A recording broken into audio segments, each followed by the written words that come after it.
Welcome one, welcome all, welcome to another exciting episode of Tales of Citizens right here on the Sound Strategy Network. I am Bridger, and bringing you today's Star Citizen news and discussion is myself and my good co-hosts. Welcome, Gray and Calathulu. Good Howdy evening. all. So, gonna start off today with a bit of meta. See, when I originally decided to make this show, I did what I do for most of my podcast, and that's come up with different kind of segments for things that we could use as an idea. Like one segment's where we go deep into a particular topic. Another one is where we just take a bunch of small topics and talk about them in rapid fire. Another one might be talking about the news. And another one is, hey, let's tell stories about the cool things that have happened to us while we were playing this game. Problem is, we can't really play the game that much yet. I mean, we've done that in the past. We've done some things when big patches come out. We'll all jump in and talk about how the game plays, like when Marine Command. Exactly, 3.0. We're absolutely going to do it again for that. But you know what? In the meantime, the life and the verse segment is kind of empty, and so we've been filling it with stuff that goes on in our lives other than Star Citizen. And somebody else pointed out, you know what? Not really interested in that. And I was like, you know what? Yeah, you're right. I put it at the beginning because I thought cool stories from Star Citizen would be a great thing to open the show with. And it totally would be. But we don't have all those all the time. So I've moved it to the end of the show because that was good feedback. For the people that do enjoy hearing us talk about other pop culture stuff, like other games, other movies, whatever, that can still happen. It'll just happen at the end of the show. So without further ado, let's jump right in, shall we? So the most recent set of things going on that we've seen around the verse and the various things going on. The main things that come out the last month or so is, from my point of view, just watching the ATVs, there's been a massive amount of work done in the last month that they've been detailing off. Oh my God. It's insane. Yeah, well, and they've so stepped up their releases to YouTube with the videos and the Q&A and everything. I mean, I actually have not been able to keep up. You know, we're doing crazy hours at the office, and now I'm behind on what's going on in Star Citizen because there's too much coming out where I can't watch it the 1 hour I have free at night. Right. And I just have to like gush about one particular thing. One of the big things I've been showing off for the last couple of episodes of ATV is the new interaction system. I'm sure you guys have seen this. It's this way it's the item 2.0, but also like the new interaction system, how you can interact with basically everything that they want you to interact with. Before it was literally just prototype grabby hands. Yeah, exactly. Before it was just walk up to a thing and press the use button and hope that you're aiming in the right direction. Now it's way more sophisticated. Did I lose somebody? It did finally give us the ability to do very specific actions with certain items. Yeah. More things I'm excited about are opening and closing your cockpit, or locking a door, or pouring a glass of shot. Pouring a shot. There you go. So there was a segment somewhere in here where they showed keypads. Mm-hmm. You could set combinations on keypads to lock doors and unlock doors. Yeah, I'm looking forward to the first time I leave this game for a month and come back and can't get into anything I own because I forgot the combination, as always happens. But I do have a concern, and it goes way back to Steve Jackson Games, when Steve Jackson had a brief play-by-mail RPG. So you sent in a letter and you got back a response, but in that game you had a 25% chance to fail any physical action. And having watched these videos, I feel I have a 25% chance to fail any physical action, which, when you're reaching for a drink, feels ridiculous. But no, so the other thing is we're going to have Fallout 4 in space. I mean, let's be clear. You're going to be able to loot everything you see on the table and then run like hell, or put a bucket over some bastard's head and then try and steal everything from his shop. And hopefully it's not tagged incorrectly. So that's going to be interesting. Well, sure. Absolutely. Yeah. So the interaction system's coming along really well.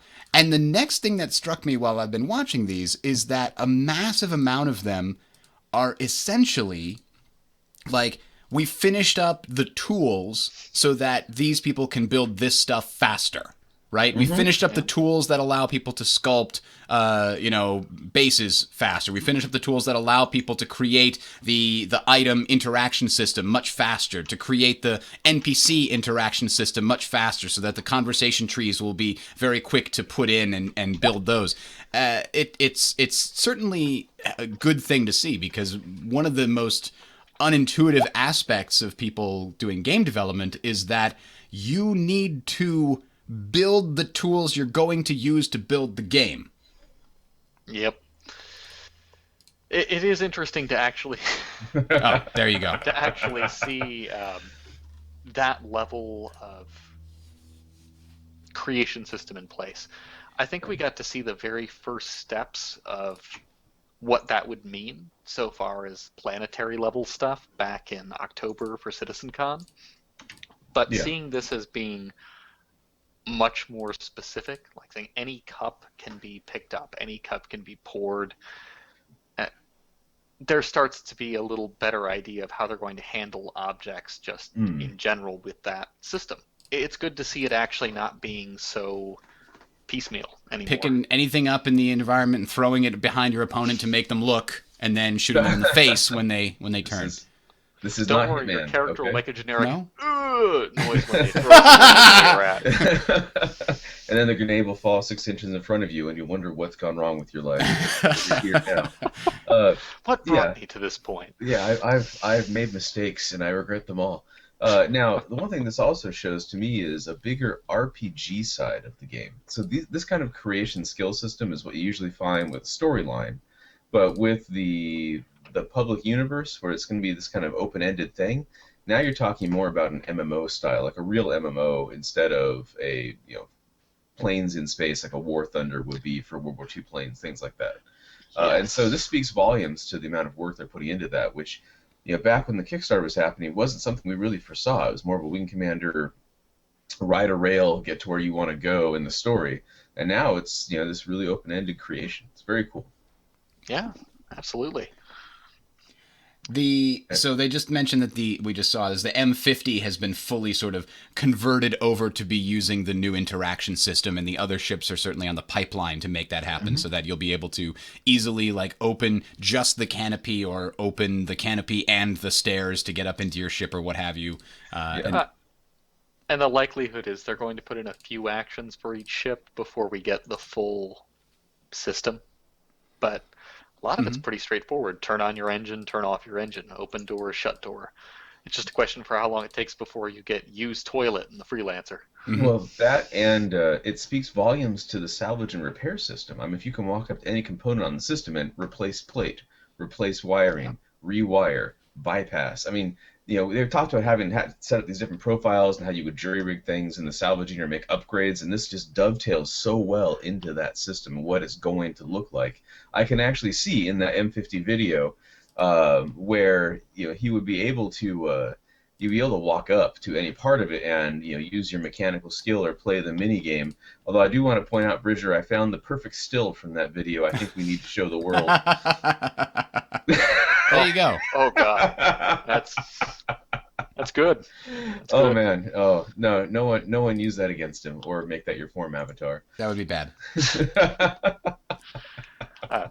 Actually, talking about repair, it was noted on the subreddit that it looks like on the report, repair is complete Oh, for goodness. 3.0. That's fantastic. So at least the initial version of it, they're saying that completed, before the 22nd of May. So it looks like they've got a part 2 of item conversion to go along with that. Now that goes we've from already so clarify this something month for me. through We've already June, had the repair touchdown on this pad to repair, haven't we? In 2.6. the instant repair. Yeah. Okay, so they're working on the next version of it, which is you touch down and some nanobots come out and you have to stay there for a while to get repaired. I mean, that's what happens right now, is you touch down and then nanobots come out and your ship gets replaced with a fresh copy of the ship, is what it looks like. There's not that mini game of actually fixing anything, which that's what they PU. that's what they actually. I'm just trying to figure out what exactly That's was the speculation created right now. Oh, we don't know. Yeah. Oh, okay. Now that's the schedule shows it done, but there's no details into what the schedule means. And yeah, what repair in this case is referring to. I mean, it could be just a debug of the prior system. It could be handheld repair. It could be any variety of things. It could have to do with the pilot. It could be the virtual vasectomy system. Or not. Let's go with that. Yeah. Let's say not. Nope. Nope. Oh. Nope. Nope. Nope. All right. Moving on. The Aegis Eclipse was the one that just got released and /announced / slowly teased into existence here. And it certainly is a nice looking stealth bomber. Oh my god. I Yeah, love it. It looks amazing. And it does, again, speak to the way they want to make. Like, first you have the Hornet, not the Tracker. Gray, help me out here. Not the Tracker, the F7C Ghost? Ghost. The Ghost, thank you. yeah. Yeah, and in that one, everyone talked about how it would be kind of pointless to have the stealth. There was some hope that it would be done well. This again speaks to a consideration on the sneaky Hitman style gameplay of getting in behind someone when they don't know you're there and then attacking. But it lacks the cargo. I'm waiting for the stealth pirate ship. You know, the one that pops out of nowhere, unloads, and then has enough space to take some of that home with it. And they were very clear in the Q&A. By the way, props to CIG on this Q&A, one of the better ones they've done. This is not going to have any modularity. Yeah. This has zero ability to mount anything but what's on 3 there. torpedoes. Yep. And those 3 torpedoes are in a special launcher. Yeah. They had like there's 6 bay. different questions in there that were all variations on that theme. Where it's like, can I change out the torpedoes for cargo space? No. Can I No. change out the torpedoes for lots of small missiles? No. Can I do? No, you can't. It's only the 3 torpedoes and the 2 guns. That's all you get. It's highly specialized. And You should not use the 2 guns to dogfight. we've had a Seriously, couple of don't other. do it. There's a couple other highly specialized ships that we've seen so far that aren't super modular. Right, I think the information runner is one that comes to the Yes. top of my head. The Dragonfly. Yep. Yep. And anything small. The Merlin also has 0 modularity apparently. A lot of the smaller ships are being built to be what they are, which I think is a very smart move on their part. Yeah. Where you run into problems where you have too much ship is when you've got everything can be totally customized and swapped out, so you find interactions that could never be tested for. Yeah. A Merlin with a torpedo, for example, might be a little excessive in large numbers, especially if you've got pilots who don't care about what happens to the physical pilot after the fact, right? Yeah. So that's where I think they're the bigger ships, the more expensive ones, that actually matter if you lose. Like, it hurts you in some way. Either Yeah. a long time on the insurance, or it costs you a lot to reload it, or whatever it is. That's where they're allowing modularity, because that's where they can kind of play test it, or rely on the community to play test it, as the case may be. They can balance against the hull, and they can balance against the overall capabilities, and say, well, if it turns out that allowing this person to mount 75 missiles on their Idris is really a balance problem, we can talk about limiting what those hard points are capable of having on them. I think another Absolutely. example is like the Hull series. I don't think you're gonna. I mean, people always want to make. We speculated in the past about making Q ships or something like Pocket that, carriers, but yeah. it's really pretty not. clear That's just not gonna not happen. something that's going to be available to modify too much. I don't think. They were stating that the only way you could carry ships with the Hull series was going to be to disassemble them. Right. And I'm down for that. I look forward to disassembling a ship and putting it in there. And there's somebody out there saying, "Oh, the passenger transport ship. Can I like retrofit that into a boarding ship?" No, it's a passenger transport. They said the same thing about the Drake Caterpillar way back when. I mean, and they, the infamous them, the guys on the forums who said crazy things, which involved, let's be fair, probably me back in the day. Which it's a little worrisome to think this has been going on so long. There is a back in the day for being in the development queue. We're almost at 5 years, man. Almost. I know. And when the Caterpillar first came out, and there was the big, oh my God, this is going to be a little mini carrier that ran around for a bit. That was a lot of fun, but it's not going to happen. Although I'm looking People are talking forward. about making it a Dragonfly carrier now.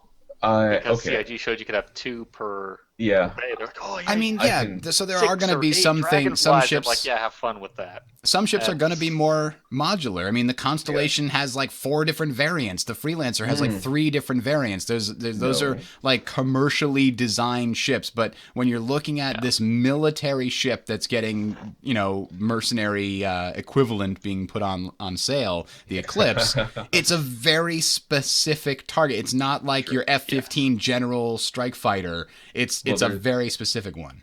As someone who's touched F-15s, let me assure you, they are very specialized. The modularity goes on those pods on the bottom. That said, I want to point out, you had a little fib there. Oh. There is only one true constellation. The rest are mere pretenders to the glorious throne that is the Phoenix with all of its luxury. Pure Not gold. even the It's Aquila. huge. Come on. The Aquila is basically like the away team from the Enterprise, which is pretty awesome, right? The Aquila is No what you hot have. tub. Yes, exactly. If you don't have a hot tub, you ain't got nothing. Okay. I can't disagree with that for now. So And actually, from the Q&A, going back to the specialization thing, we did get an interesting tidbit. Obviously, we can't hold them to this number because it's so early in. You can if you think you can. But they commented in this about 2 Eclipse attacking an Idris. mhm.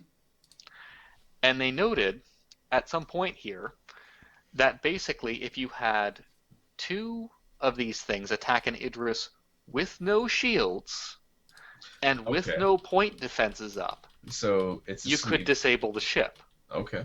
as a spitball. Now, in and of itself, that sounds relatively innocuous, but there's a very important note here. Mhm. That's 9 torpedoes. Mhm. They mentioned specifically the shields have to be down for 9 torpedoes. Right. to And disable nobody's an- firing back at these ships that are Or nobody's taking the firing back to- time. well, no one's firing back to stop the torpedoes. Right. They're saying that a full 9 torpedoes hit the Idris with no shields. Oh. That means it will take more than 10 torpedoes or more than 9 torpedoes To destroy. to disable, not destroy, but Well- to disable an Idris if it has its shields up. Okay. And that that's assumes fair. that they all hit the shields. Well, Mhm. it's not hitting the shields. Again, the shields are down. My take on that read was if you aim for the engines or the power plant, it will take approximately 9 torpedoes to disable the ship if they're all Yes. accurate and dropped at the same time and hit at the same time before anybody notices you're there. If it's maneuvering, they can avoid it. So it comes down to you have to have maybe 20 or 30 active ships fighting to knock down the shields, to hit the engines, and it's going to take 40 torpedoes to get in there and hit that pinpoint spot. Because again, torpedoes are bore sight. You shoot them and go. It's like the old World War II rockets. Sorry. I don't know what I that that's understand. true. No, they're lock. No? Okay. Torpedoes are lock on. Okay. Pretty so heavy that's too. changed. I think the Interesting. main, in my experience in sci-fi games and things like that, usually the main significant difference between torpedoes and missiles is that missiles move at a high speed and have a decent turning and tracking ability, whereas torpedoes usually have a much bigger payload but have a much lower ability to turn and track. So a torpedo's not going to be able to turn and follow a 300i Okay. or anything like that, but Yeah. they will because an Idris is going to be very slow and ponderous. Yes. The torpedo is a bigger payload to track down bigger prey. They specifically and- say constellations. I think anything like constellation size and larger is going to be a good target for a torpedo. But point stands here. It looks to be that the Idris in a lot of these ships are a lot tougher than some people might have expected. Saying 9 torpedoes will disable a ship with its shields down with no Unprepared, PVCs. yeah.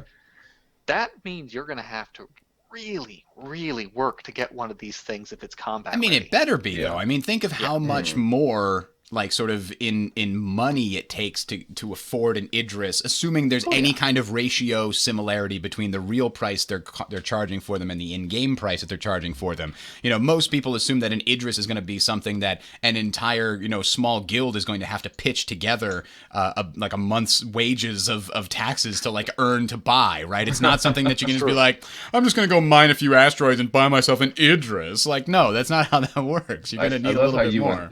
I love how you went straight. Oh shoot, Wasp? place in Connecticut that is extremely wealthy. Greenwich? Yeah, you went straight Greenwich with the accent there. God. I have to give you I full live credit just for that north one. of there, so I know the types. All There right. you go.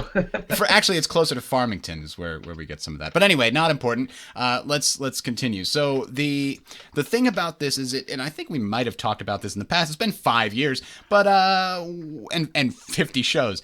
But at what point are there too many ships? I've certainly railed against the fact that in certain FPS games, they have way too many guns to the point where the difference between any two submachine guns is essentially trivial, and there's no real point in choosing one over the other because they're almost identical. What are your thoughts on this, Gray?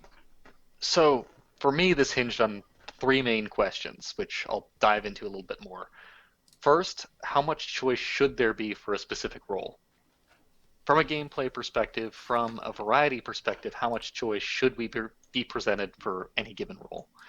Two, does it help or hinder the game to have effectively equivalent choices with people, obviously rapidly becoming fans of one over the other, even if they're effectively the same, doing the same thing? And third, how specialized does something need to be to make inter-role differentiation work? Things like range, armament speed, turning, or whatever else. To start with the third question, I think we got a really good picture of how CIG intends to deal with differentiation with the Bomber Q&A. They did a really nice job of saying, here's what a Gladiator will be for, here's what a Eclipse will do, here's what Polaris will do, here's what what's the other one? Retaliator will do. They did a really nice job of saying, well, the Gladiator will be capable of dogfighting. The Gladiator actually will have the ability to turn fight with somebody and will have the weapons and the shields to handle that. The Eclipse will be faster. It'll go in a straight line. It will turn for crap. It won't really do any damage. It won't be particularly survivable. And then, notably, the Retaliator, while they're saying that thing is going to actually be pretty prickly, you'll actually want to bring a Retaliator into a bigger fight. And turret boat, at least by the way they were describing it. It sounds like they intend for that ship to stay in combat, not just run and gun. So, as you were mentioning that and sort of saying, how many different ships per role, and, you can have a bunch of ships that are basically the same and it's okay because people will have their, they'll have their fans and one will become the favorite and others will like playing the underdog and choose the ship that's the road not taken or less traveled or what have you. And that made me think of this. This is a list of EVE Online ships. What you see on your screen is strictly the A to Bs. And we just scroll, and we keep scrolling, and we keep scrolling. There's a lot of EVE Online ships. And when I thought of it that way, you know what? That's okay. It's not that bad. It works fine. What, Callie?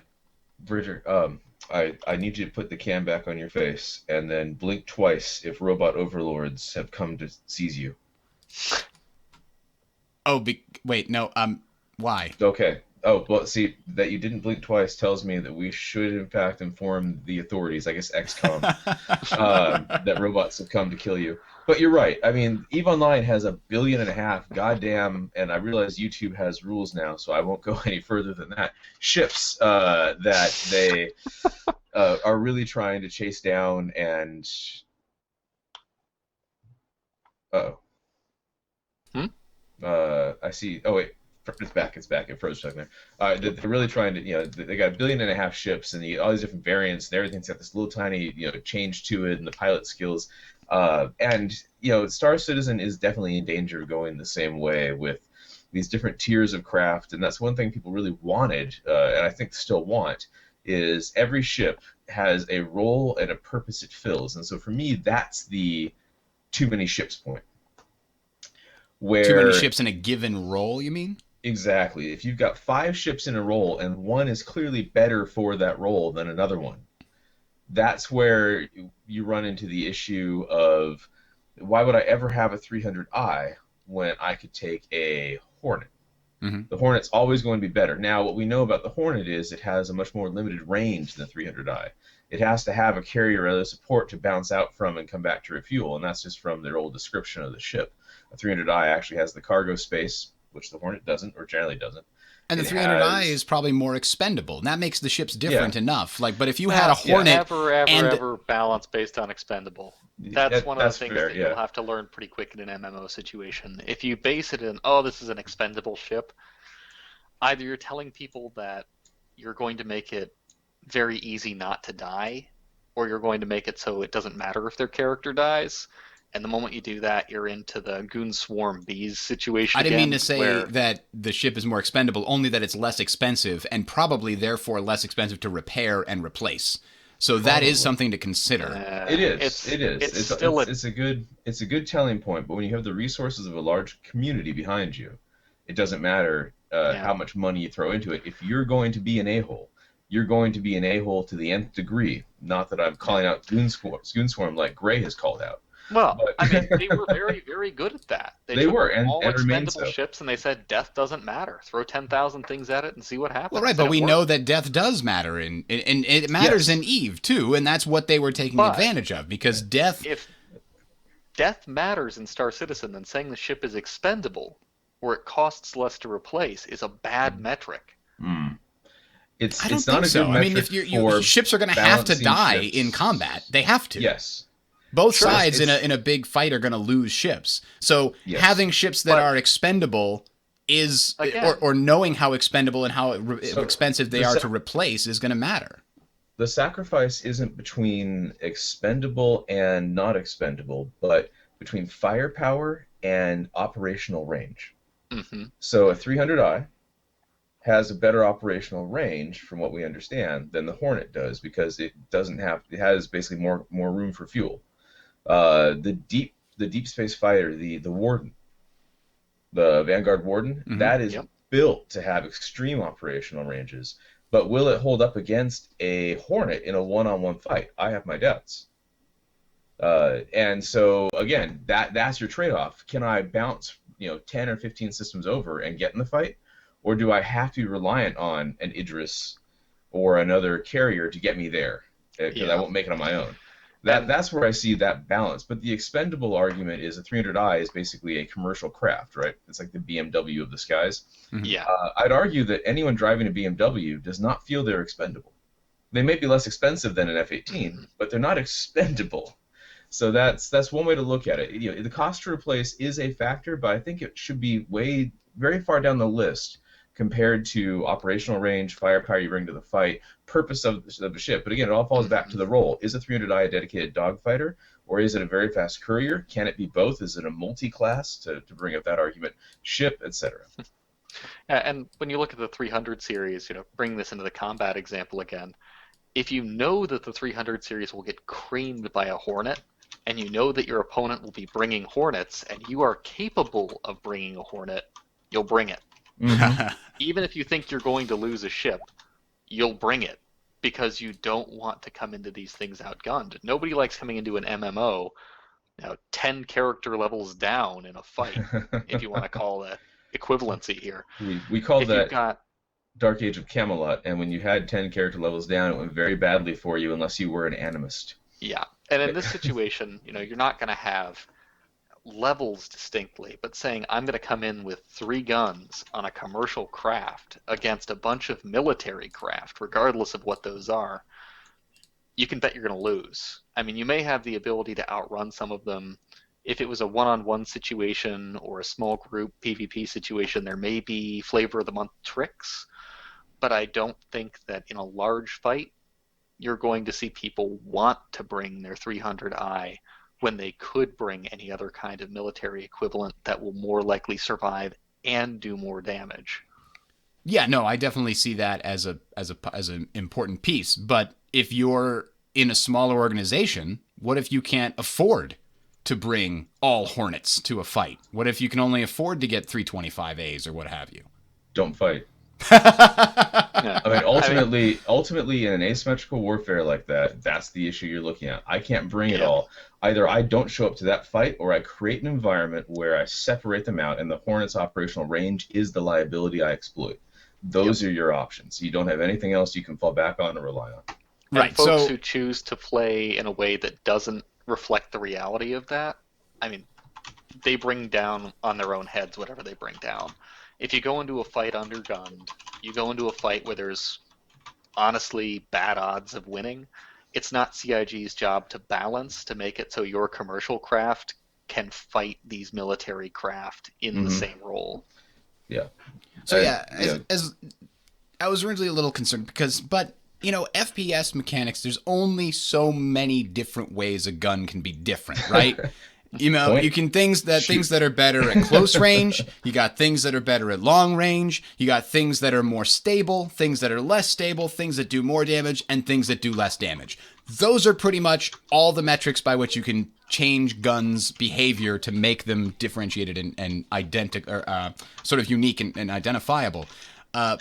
But ships actually have a lot more possible mechanics, not only the ones you were talking about, but kinds of modability. How many gun hard points? What kind of hard points? How much can you change the power plant? What size shields can you put on the thing? What size engines can you put on the thing? So hopefully that'll create a very diverse grouping of ships in every role.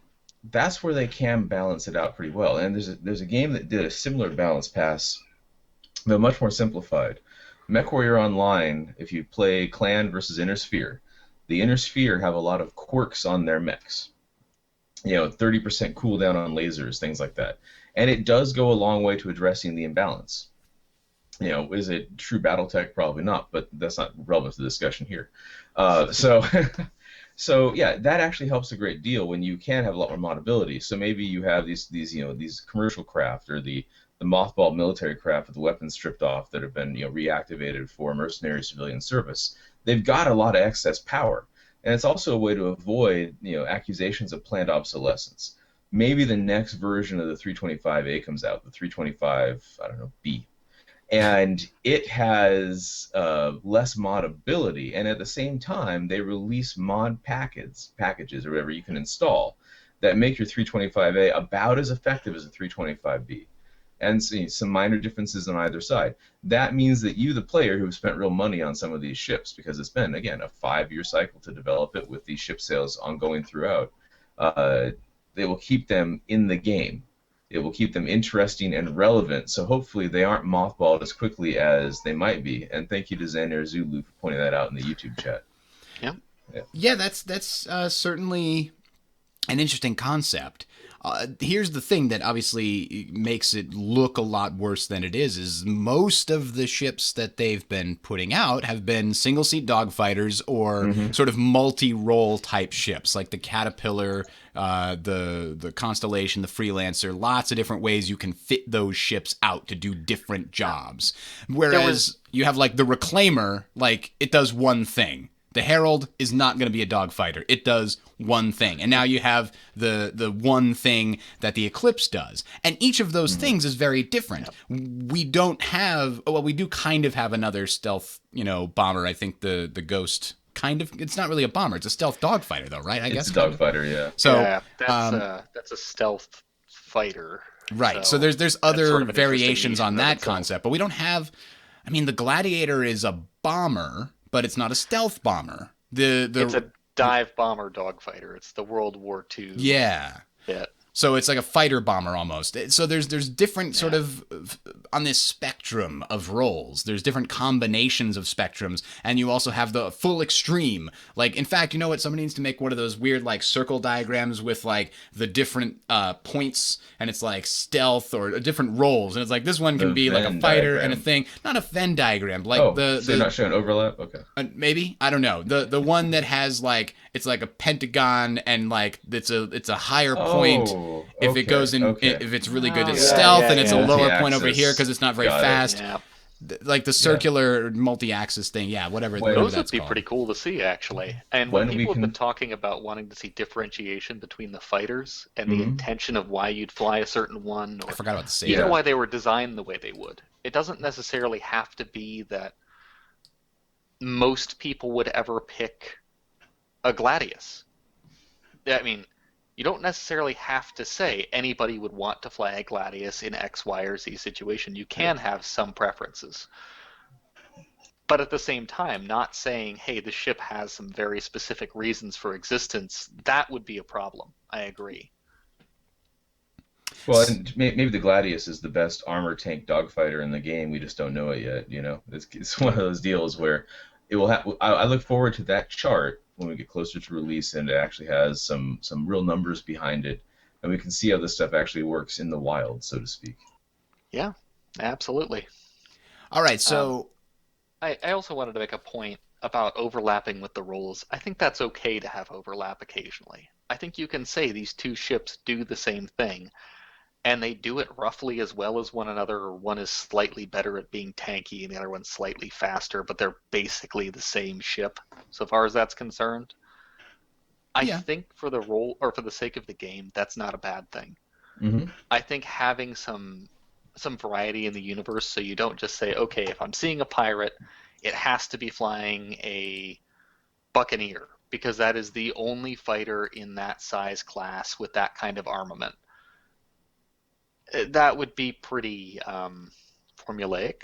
I think I would rather see a situation where an NPC could be flying a buccaneer, or they could be flying a gladius, or they could be flying a hornet, or they could be flying a saber, or all these various fighters that exist out there, if only to make the universe feel more alive and more Hmm. interesting, even if players gravitate towards one or two options in the end.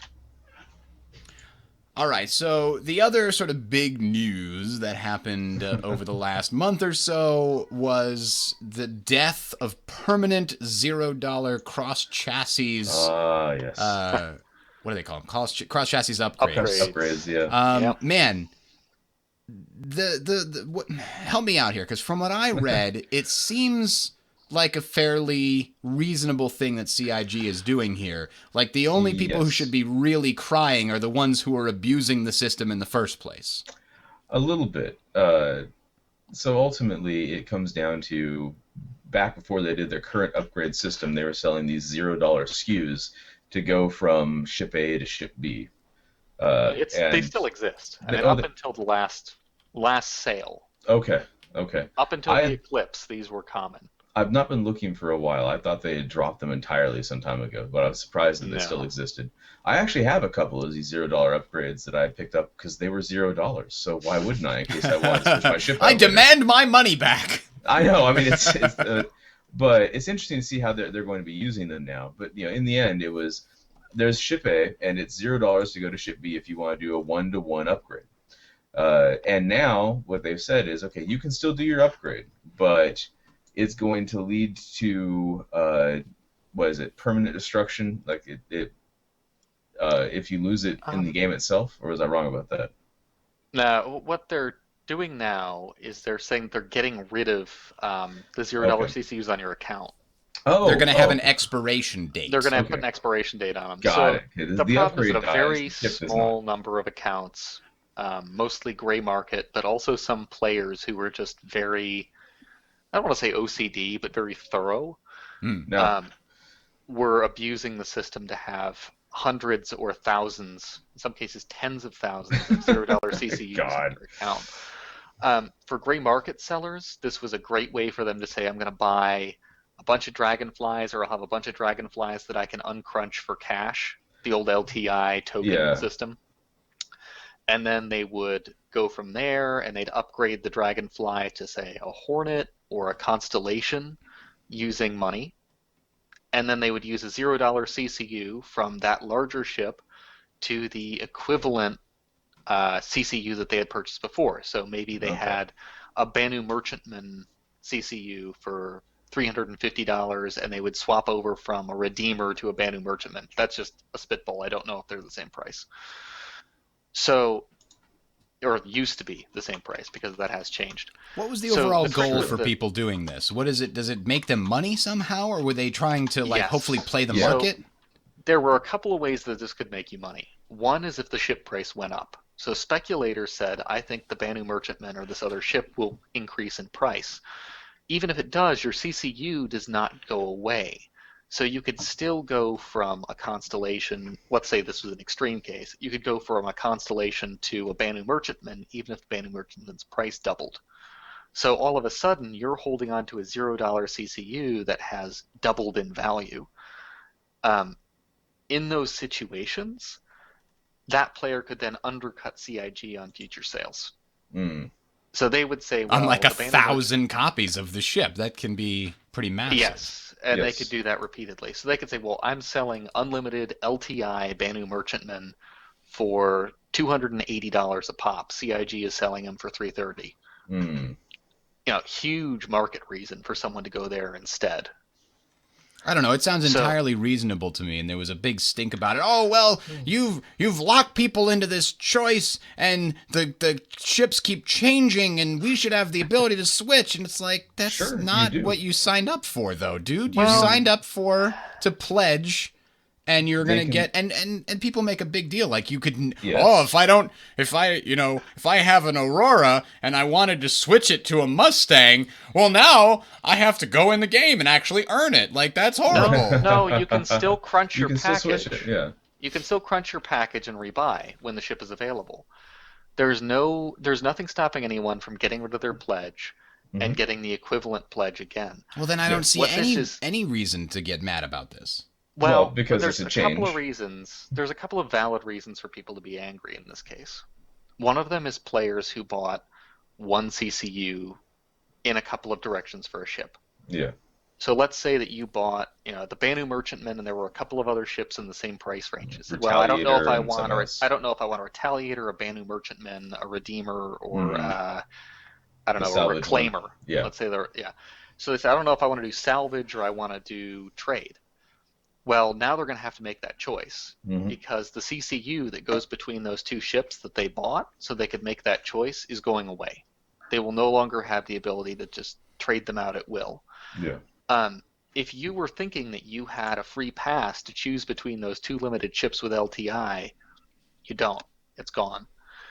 That would be a reason that some people were sort of validly angry. I don't think that's a valid reason. I mean, okay, yes, it's a valid reason to think if you were under the assumption that you were going to get to keep this choice forever until you decided you wanted to make it, then okay, I guess you're going to be angry. But there's no reason that has to be the case.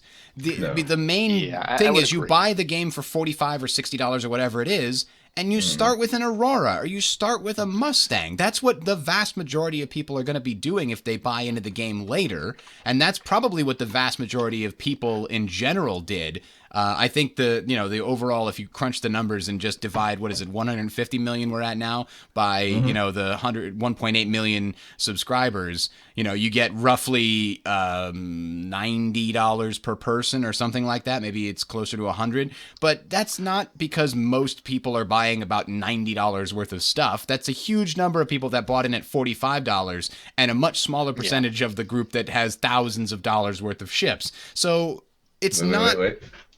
Bridger, there's a term for the people that have thousands of dollars worth of ships, and it's in Stellaris.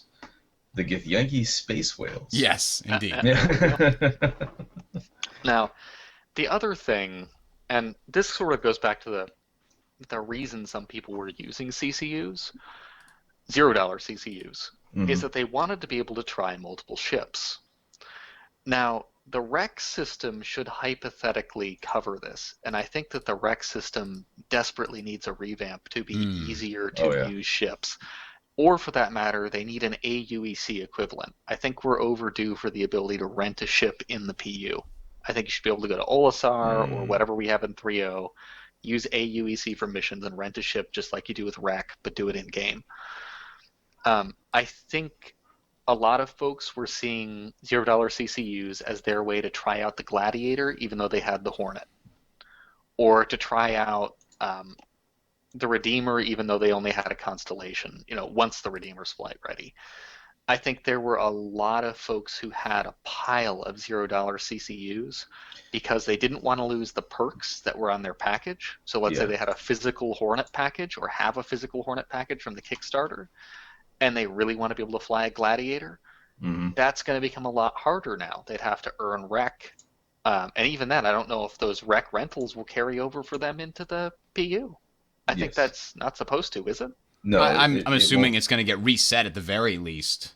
So the rec can still be used in Arena Commander, from what I understand, but it won't be usable in the actual PU. Yeah, and as long as that's the case, it makes it impossible for somebody to go into the PU and try any ship that they want to try, whether that would be for the purpose of buying one or just flying to have fun. Mm. Um, and I get that being able to fly certain ships is a perk of people who pledged a certain amount or pledged for a certain thing. And that's good. I'm glad CIG made it somewhat more exclusive there, but we're past that point now. We need to be able to have people try whatever ship they want to try in the persistent universe so that we can see those roles and those actions flying around, even if only for a very short time, or excuse me, for a short time that they're stuck in their Aurora doing missions before they can then use the AUEC to rent a Hornet. Yeah. And honestly, I think it should go even further. I think it does do this, right? Yeah. If you play single player, or you can do like a free flight in any ship, right? Or is that not the case now? I feel like that should be the case. You should be able to free fly agree. any ship. I think that would be nice. It would be. They have free flight for subscribers.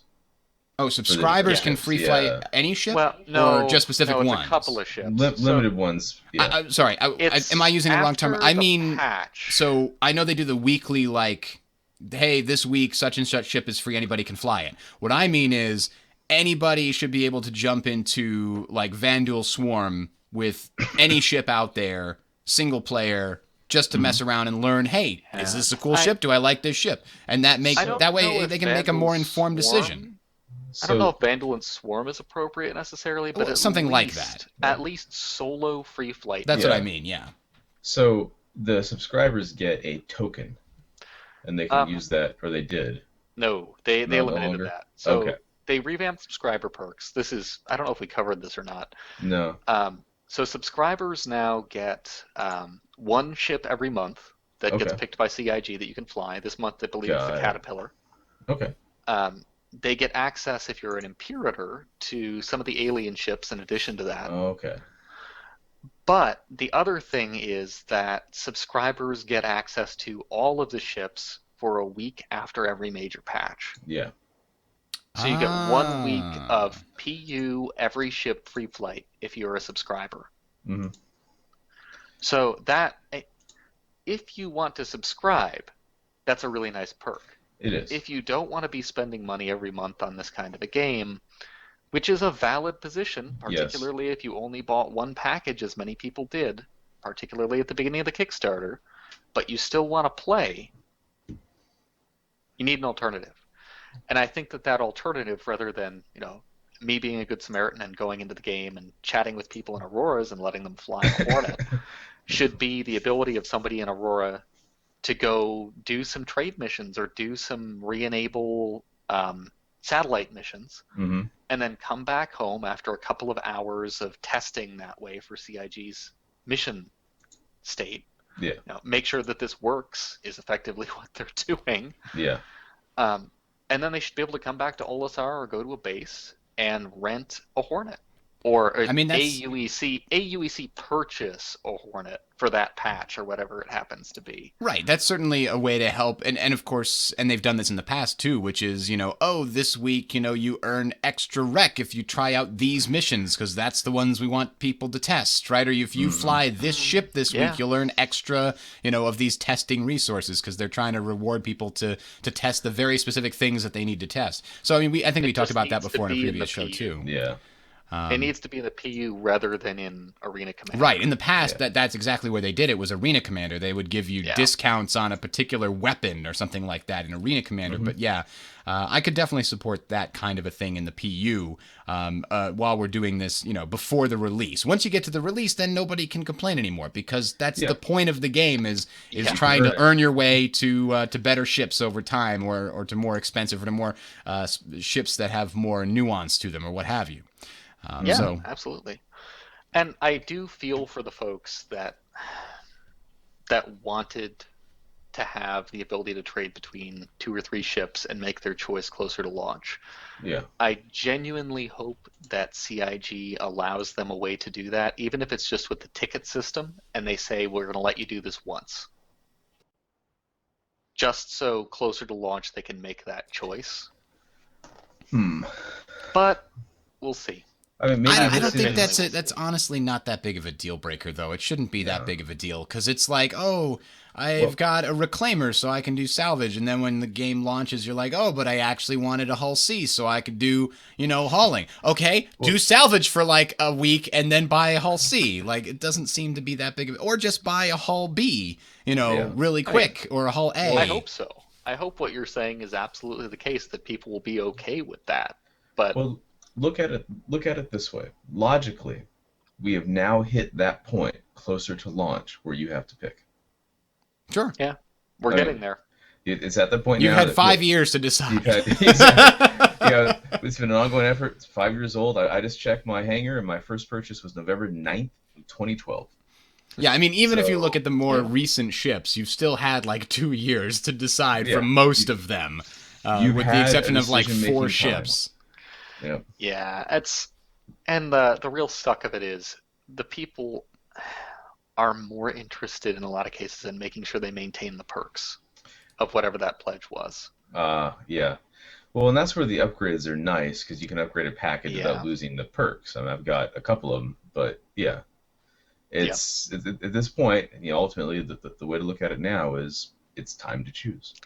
It's yeah. time to It's time to pick a choose. role you're interested in. Let CIG start planning around those numbers, and then yeah, Mm, when we hit launch, yeah, that would yeah, be about the time. yeah. All It's right. like, all right. And okay, so with that, let's move on to the concern of the week. I found a very interestingly titled and very Uh, interesting thread on Reddit called The Clown Car Problem. And this Courtesy hadn't of actually occurred Squid to Fan. me, but it goes something like this. It is technically possible to fit a great number of players into any multi-crew ship. I mean, just think of a constellation.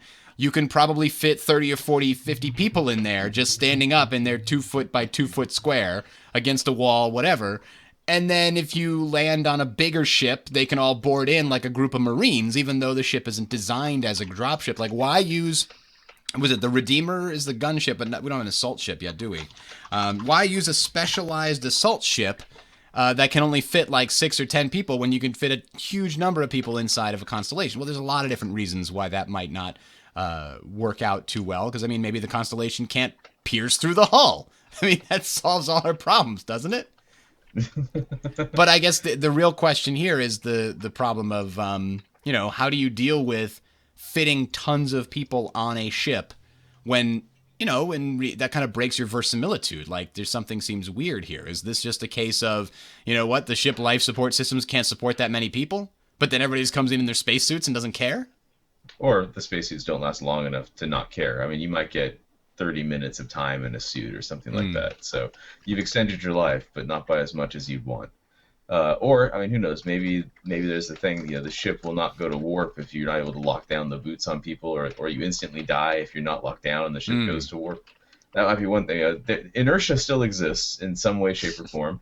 So if you go from like the Elite Dangerous style or the New Star Citizen style, slow speed to hyperspeed, and you've gone Be straight in to a chair. plaid. You be in a chair or be a thin red paste. These are Somebody your actually did options. point out that that if you're not in a seat when doing high G maneuvers, like during combat, you should just get thrashed around inside the Yes. ship. You should take collision damage if that happens. I agree wholeheartedly. Because Yeah. the compensators can only do so much, and they're designed for you to work in a chair. So there, Yep. yeah, that's a And pretty interesting idea. I just and I love to look see. forward. I'd love to see like the cargo pod of a freelancer just packed with people, and then the person driving just trolls and just starts doing like as high G maneuvers as possible, and people inside going, "I'm gonna throw up! Stop the ship! Stop the ship!" Yeah. That's only It, if you have VR on, though. That's when you throw up. oh God. Yeah, it sounds like they're basically going to allow people during normal flight to be fine. The question is, it doesn't sound like they're going to make somebody standing in the back seat black out, or standing in the back of the ship black out by the current estimates. Yes. Unless they make the pilot's G-force state just simply mass affect the rest of the ship. That made me just think of something. So one of the problems here is if you have a hard limit and say no more than 50 people can spawn into an Idris, in addition to the NPC crew or whatever, then then that certainly poses an issue. That might actually be a technical limitation. Who knows how many individuals will be able to spawn inside of a ship with their netcode still being able to handle it, right? And then we'll see. Maybe 50, maybe 100 guys. But can you, when you respawn, do ships like that have a medical bay that you'll respawn in if you take damage? And then in that case, is it just like the defending crew is essentially limitless because they'll just keep getting up from the medical bay? Until you perma-die? Until you perma-die? Or there's a timer on the medical bay. So once you're dead, you're in there for X minutes. I guess the best solution would be if they can't get your body to the medical bay, you're going to respawn somewhere else, like on a planet somewhere. Yeah. Nowhere near the action. It also might be, when you're talking about how many people can spawn on an Idris or that kind of situation, they have to be very careful not to allow people to do the safety clown car. Fit in the max number of people that can sit in the ship that are all friendly. Mm-hmm. And then you're invasion proof. No right. one can step on board. Right. Or no one can be in the same instance as you. Yeah, because you've locked out. You've maxed exactly. So there's always going to have to be extra room padded on top for Well, no more than one party, max party size goes in an instance, and if you have two parties, they get bumped to different instances by default. You folks remember the whole discussion about instancing, don't you? Yes. The whole thing where they're going to basically subdivide things down and down and down and down, depending on how many people are there. Right. Yeah. That has to exist for this to work. Right. Yeah. Effectively. So the front of the Idris might be its own separate sort of instance in terms as far as the net code is concerned. The hallway leading to the bridge may be its own instance. I mean, they might simply...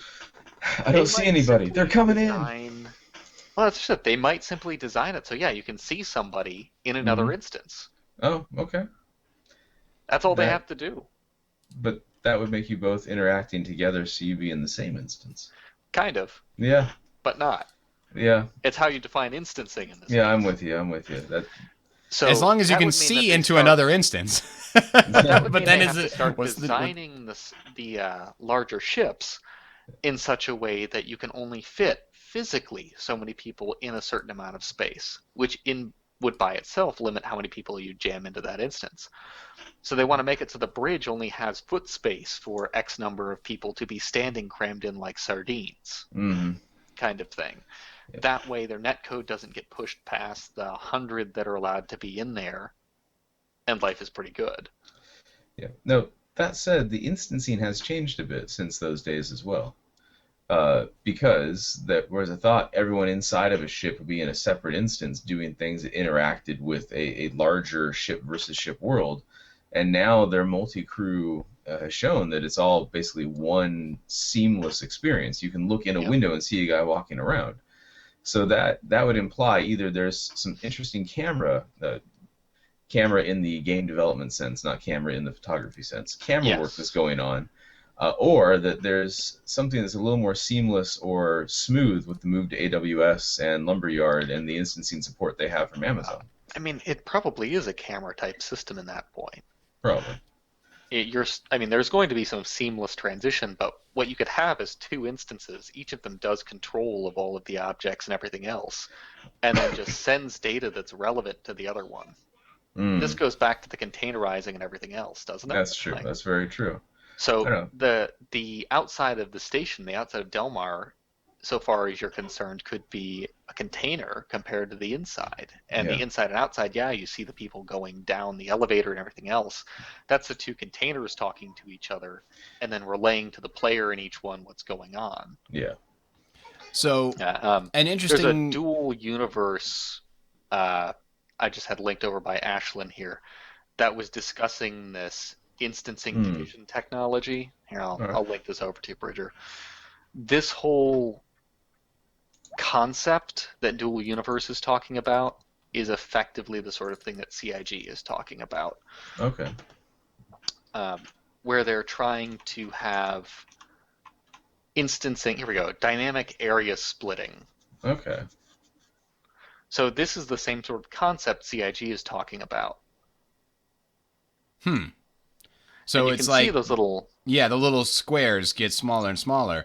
And I mean, the way that CIG has described it before is that you'll be able to see into the instances that are near you. So if the instance gets so small that, in the distance that, freelancer or the constellation And or what have you is there, let's- you'll be able to see it. It just won't interact and affect you because it still should hopefully be far enough away that bullets and lasers and what have you aren't going to make it over to you, so you can still and see let's the effects. clarify to our users here real quick. When people think instances, they think World of Warcraft. Yeah. They Or think Guild an Wars. isolated thing where you can't see anybody else. An isolated copy of a thing. Yes. Yeah. What we can be talking about with instances here is a portion of the game client running on a server. Yeah.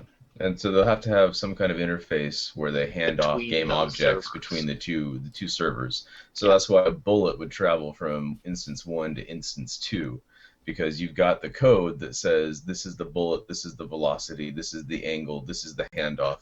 So the actual bullet itself, looking at the video you linked plus thinking about netcode in general, may exist on several servers at once, and its position is going to be really interesting.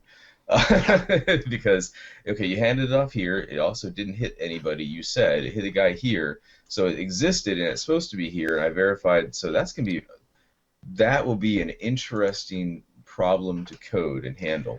Although, Yes. Bridger, I want to point out one small complaint. Okay. You did not take advantage of this moment to play clown car music in the background.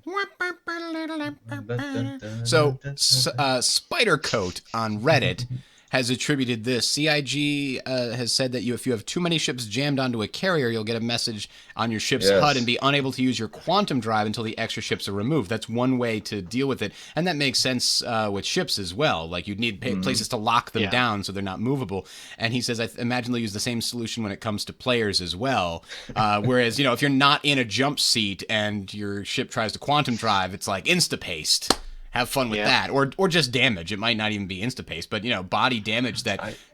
You just Takes fall down away- a corpse. Yeah, It could be that easy. I'm down for thin red paste, honestly. I want to turn that into some kind of soda meme yeah. throughout the series. Ben's Noodle Shack, red noodle curry. oh jeez, no. It's I want people. quantum lights It's before someone's people. going to quantum drive. Oh man. So yeah, I think ultimately this is a concern. The clown car could be real. I also suspect that there are solutions that exist in place that will There's handle. solutions that you can take. I mean, the CIG takes so much from reality to preserve verisimilitude that you could take a ton of different things, including you must be strapped down to go into quantum drive, and if you're not, and there's only 5-6 strap down slots in a freelancer or what have you, then you know what? Maybe that could certainly be a piece of cargo. A piece of cargo or a mod that you put into your freelancer is, hey, the cargo pod now has space for an extra 10 people to strap down for quantum drive. And that Yes. takes up your cargo space, and it means you can't put missiles there, like on a Freelancer Miz, for example. And it means you can't haul extra ammunition, you can't haul whatever else, but you're hauling people instead. Because they need And- these special seats that that's have true. inertial And make dampeners it- or what have you. Yeah, and make it pointless to argue about how you should remove the failsafe, where I can go to warp if I have people on board. Wow. If I want to kill. I do. I want to kill them. Yeah, that's not a bad idea. They're in the hangar. They're in the hangar. All right, we've only got 2 seats in the hangar. Just go and we'll deal with the last 2 that are alive. You need to stop them from getting away first. Disable If the you hop engines, onto yeah. a live ship, it's going to hurt. Yeah. Or for that matter, this gives a reason for dropships again. Yep. Yes. Everyone keeps asking, why are there 50 or dropship 60 seats? Yeah. That's why. Yep. It I can mean, go to there's quantum. what's the big one? The Genesis Starliner. There's a military dropship version of the Genesis Starliner. Oh, that'd be fun. That's why that exists. They need That a makes sense. pile of chairs. It's true. Yeah. So yeah. So there, it's a concern, and it's doubtless not going to be a huge deal. Probably not. No, I don't think so. Oh, and did you folks catch the thing with air shields this week? Air shields. They mentioned that opening the back of your freelancer and not having all the air get vented Oh. is going to require an active shield module, which Ah. will automatically turn on when the door opens if you so please. Or I just suck you Or guys out not. in a vacuum. I don't know. This seems like good Yeah. options. They're saying that it'll be a lot like opening the doors at Port Olisar if you don't Okay. have the air shield on. So your character just fall over and die without a suit on. But Yeah. they're saying it'll take power. That makes sense. Oh, Yeah. That's okay. the real win here. There's all is kinds that of trade-offs you Yeah. can make Yep. there. if your power is down or you want to reallocate power to weapons or something, you may not have enough for the air shield Yeah, and that's why everyone on board should be in their heavy armor or whatever it's going to be all the time. all the Always. time. No, it's Yep. you got to hook that plumbing up no matter how much you complain. That's what the pipe Yeah. system's good for. It's good for plumbing. Just Oh, ask dog, I anybody heard you who's like played pipes. Galaxy Trucker. Oh God. All right, with that, I'm gonna call an end to the show roughly on time, about an Hey. hour long. I usually shoot for 45 minutes, and we're here for an hour and a half, but that's about it. Thank you guys. This has been Bridger and Calathulu and Gray. We are signing off. See you in a couple weeks. Last Sunday of each month at 7 p.m. is when we record. Yeah. Even on holidays, despite our best efforts. Absolutely.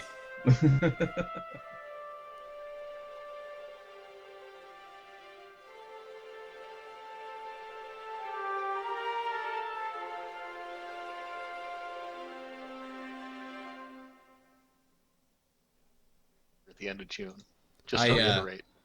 I So we can- accidentally opened that file earlier. Like I was getting it ready because I expected the show to end soon, and then I opened it and it started playing. I'm like, well, can't stop playing it now. That's gonna sound like a mistake. No, it was a good cutoff point. It was. you I'm addressed glad all that the we didn't go topics. too long. I mean, it should really not be that long. There's not much to talk about. How do we do this?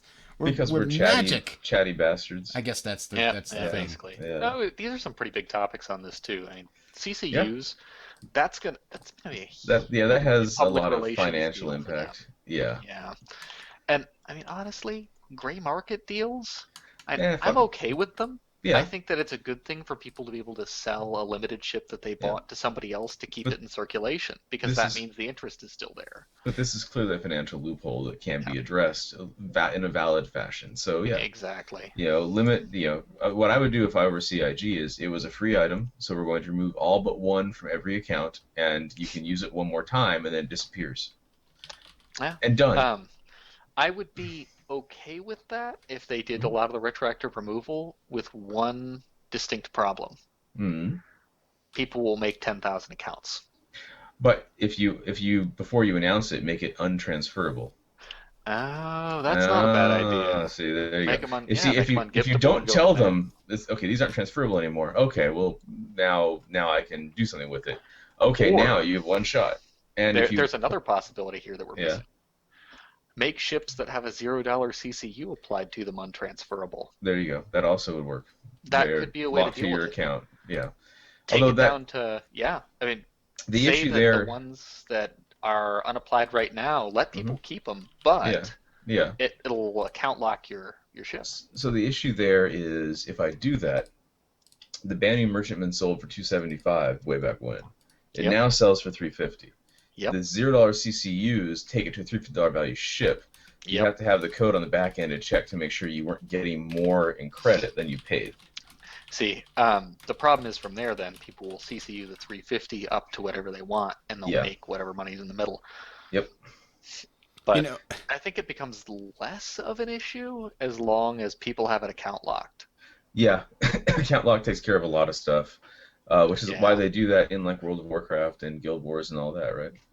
Yeah, you bind it to your character or your account, and you're If they done. made it more account bound, I think it might mitigate some of it. I think some people would still get a smoking good deal, Yes, they would. but we'll see. But it'd be once, and it'd be done, and they wouldn't worry about it anymore. That said, I mean, however they handle it, the backlash is going to be big, and it's going to be mostly that little tiny group of agitators who scream at every change. Like the move to Lumberyard shows a massive change to the engine when reality it was 2 days of code, things like that. So, but on another note, I have a life achievement to list here.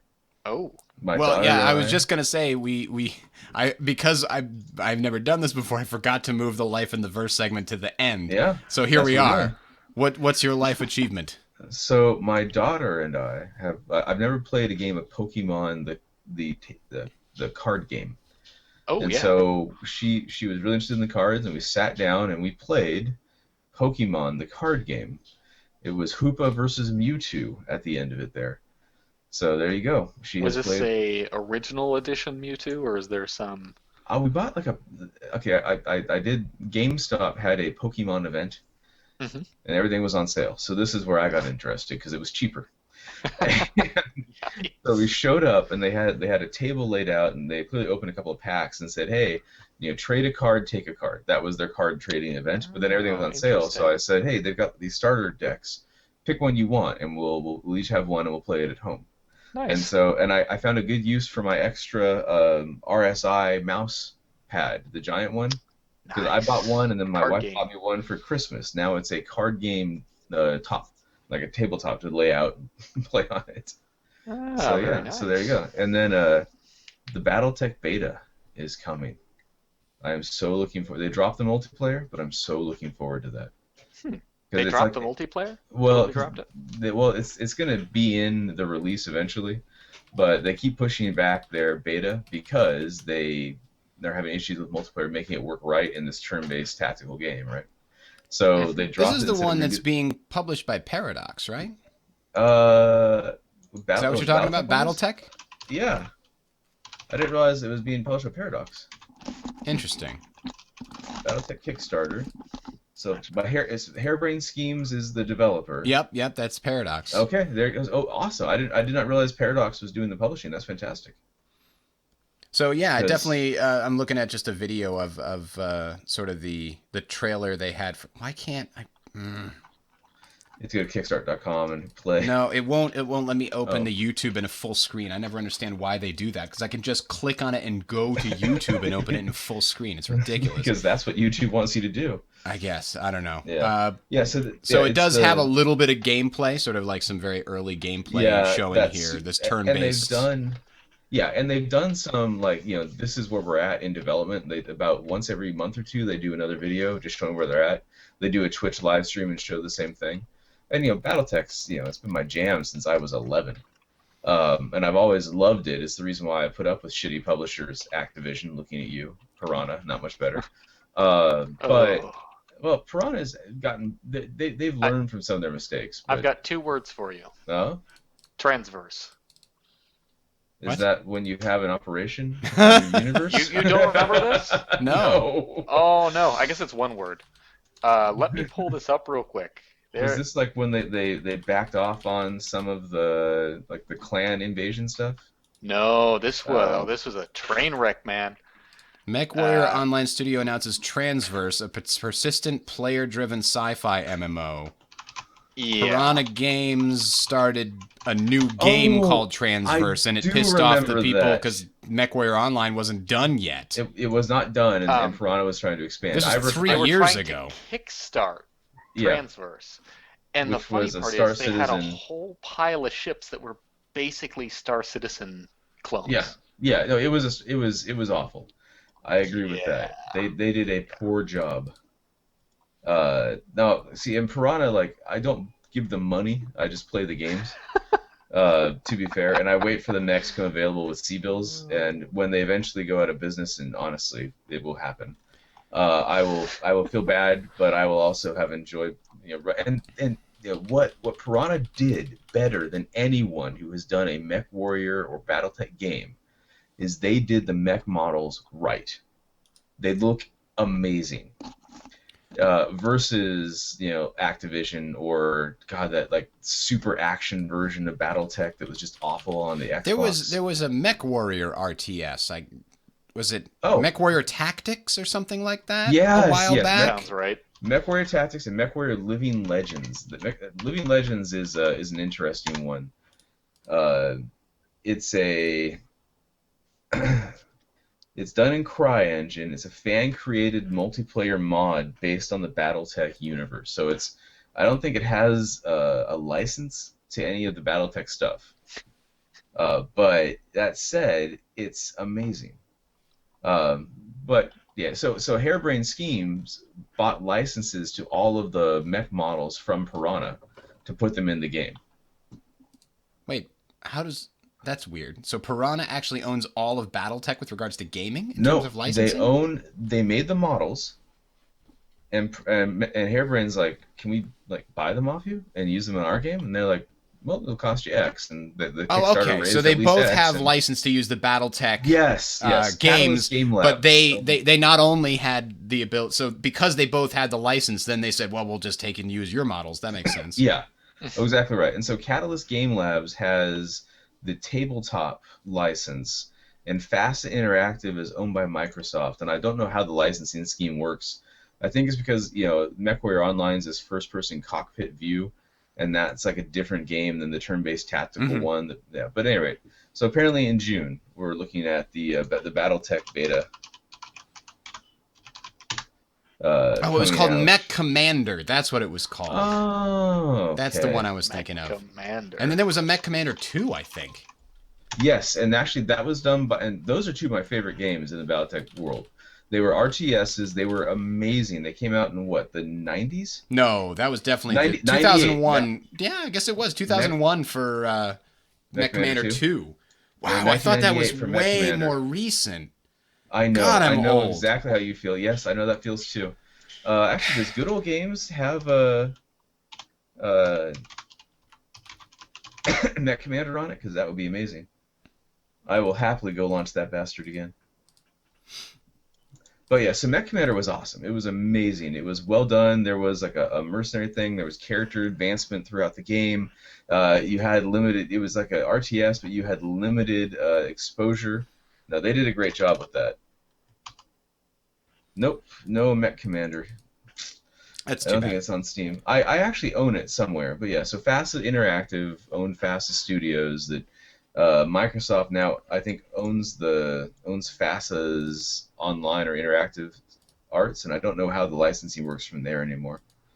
But yeah, so BattleTech's coming back. I'm surprised It's that only... you are not more involved in PUBG, PlayerUnknown's Battlegrounds. I know why you say that, and I am also surprised, but at the same time I realize I don't have any time. You know what? That's for the best, because right now, even though the game is a really unique blend and they've done a damn good job like putting together the pieces, it's not a finished game, man. There's so many bugs.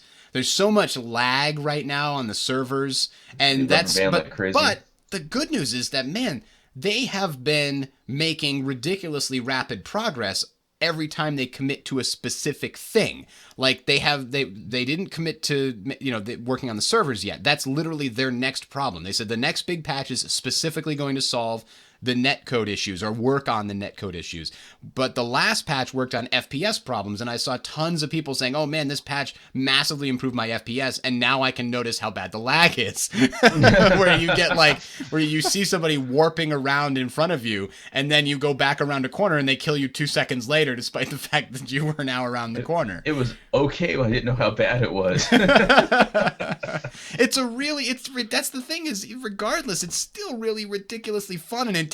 I've never had like my heart beating at the end. It was just like, I'm crawling across the ground. I'm desperately looking in every direction. I don't know where they are. I heard a shot before. It was from the north, but it's been a while. I don't know where the next person is. Yeah. Do I take the risk? I got to get out of here. I can't stay where I am. Oh my God. And then right next to me by my head. And I'm like, what the hell just happened? I'm dead. I don't know what it was. I jumped out of my chair and I went upstairs. I'm like, I got to get a drink of water. Calm down. New pants. Nice. It's really tense. Yeah. And it's so much fun with a bunch of people, even if you're like, I shot that guy. But you know what? It's still a ton of fun. And it's got that gambling element, right? It's got that slot machine. Like, hey, a new group of houses. I wonder if this one's going to have a car 98 in it, right? It's just like I'm trying to get triple cherries or something and find the jackpot. Like, yes, there it is. The thing I was looking for. Just hit him with a car. That certainly has worked. But it's incredibly easy to actually just shoot somebody who's in a car. The other thing that I'm waiting for is bullet penetration. Right now, it doesn't have any bullet penetration. So if you know where somebody is, you have to wait until they walk in front of a window or something, and then you can shoot them. But if they hide behind something, you should just be able to shoot through the freaking planks they're hiding behind. Straight up World of Tanks, where the guy's hiding behind like a cow cart. and the shots, for whatever reason, the cow cart's not destructible, so the shots just nail it and blow up and don't do anything to the tank. I'm like, all right. What? But yeah, I've been Conan enjoying that. O'Brien playing Overwatch with the Game of Thrones cast. No. That's the Yeah, most ridiculous there's a sentence great I've ever video. heard. But there's a point where they're like running around a box clearly made out of plywood, like raking the thing with bullets, and nobody's getting hit. He's like, "Oh yeah, that plywood, good sturdy bulletproof plywood." There's nothing. There's no single material stronger in the world than the texture. Yep. And there's no part of that sentence I didn't like. That's very funny. Do you guys remember who there was played Roadhog? Oh, I don't know. Gray, Yeah. Gray, who played Gray. Roadhog? It looks like Conan's playing Diva. I don't think anyone was actually playing Roadhog out of their group. Oh, they missed the best one. They were playing. Peter Dinklage was playing as Winston, Okay. and they had oh crap, they had Cersei playing as I can't remember her name. It's killing me. They had her playing as Hanzo. Okay. Which was pretty funny because Winston just came and kicked the crap out of her Yes, until she swapped as- over to Diva. Okay. I That's found funny. it. This still Yeah, it's good. exists. So this Uh-oh. this discussion reminded me of something. I don't know if you're familiar with the Guide to Making a Successful FPS from Something Awful from June of 2000. This is a No. list like the Evil Overlord list. It's like, Okay. number 1, when designing a map for the bad guy's high-tech, top-secret base, you'll want to be sure to put an excessive amount of poison or acid pools below small metal suspension bridges. This really gives off the impression that the head bad guy is evil because he makes his employees work in such poorly ventilated base containing insane amount of hazardous waste. Try to hint at the fact that they're not given healthcare either. The poison should always be colored green because it's simply ludicrous to think that liquid colored brown or yellow could harm you if you fell into it. Nice. When placing bonus items or ammunition, make sure to put them on top of extremely high ledges and platforms that are virtually impossible to get to. This stresses realism because if you had a box of high explosive rockets in your house, would you place them on the floor where babies and dogs and neighbors could get to them? No, you'd put them high up in the rafters in the living room. It's only common sense. I think my favorite, let me see if I can find, my favorite one was about bridges. And that is, Going too far? no. Here it is. If the main character has an NPC partner, the partner should be ineffective and constantly offer essentially useless information. Example, partner is standing in front of a destroyed bridge. NPC partner would radio in saying, "Oh, the bridge has been destroyed. Looks like you'll have to find another way in." He will offer no additional hints or suggestions. Bonus points will be awarded if the sidekick radios in after the main character dies, commenting, "Looks like you've been killed." There's a lot of good ones. That's funny. Let's see. Your main character should be capable of eating at least 10 bags of chips in a single second. That's important. Yeah. Oh, so one thing I had not put together on this Battletech thing for reference. Hairbrained did all the Shadowrun RPG games you get on Steam. I never played any of those. You should. They're so good. They're very kind of top-down 80s, 90s, like early 90s style RPGs. Where, like, do you ever play the Dark Sun RPGs by any chance? Nope, not Okay. me. Or the Dungeons and Dragons like RPGs you could install and play. No. All right. So basically, you had a group. Oh, Baldur's Gate. Baldur's Gate's another good okay. example of Oh what. yeah, okay. Very much like Baldur's Gate. Okay. Only done in the Shadowrun universe with guns and wizards and cybernetic parts and orcs. Yeah. Yeah, I could see that. Yeah. That's fair. Yeah. So you would enjoy it thoroughly. Now I don't even know which. I must have gone with Initiate of the Order or Noble House Scion, because I've got myself a house banner. Steiner for the win, guys. Sorry, I'm still on this. Speaking of, you know what I've heard? Mm. Today The bird. was... The bird is the word. well, yes, it Yes. is. That's true. A certain news about an arboreal situation. Uh-oh. No, the embargo for Wonder Woman came down today. Embargo. People are saying it's good. The press interesting. embargo. Yeah. Got it. Took me a second to catch up there. Yeah. Will this be the first of the movies there, and that The whole first of the universe that DCU doesn't suck? movies that are good? Yeah, It does maybe. not blow. Well, that's fantastic. Oh, you know what? I didn't mention it on this show, but I did find it. A friend of mine came over, and he's a big sci-fi fan, and he was telling me about some story that he read. He couldn't remember what it was, and so I asked on Google, not on Google, I asked on Reddit, and somebody found it. It's by Harry Turtledove. I think we've talked about him before. He does a lot Yes, of we what-if, have. alternative history stuff. He sure does. He wrote a short story called "The Road Not Taken." I'll put a link to the PDF. It's like an hour read or less in the show notes here, and it is a supposition that goes along with this premise, right? What if? Let me remember to put this in the show notes. What if hyperspace travel is actually super simple, and just by pure coincidence, humanity has not found it yet?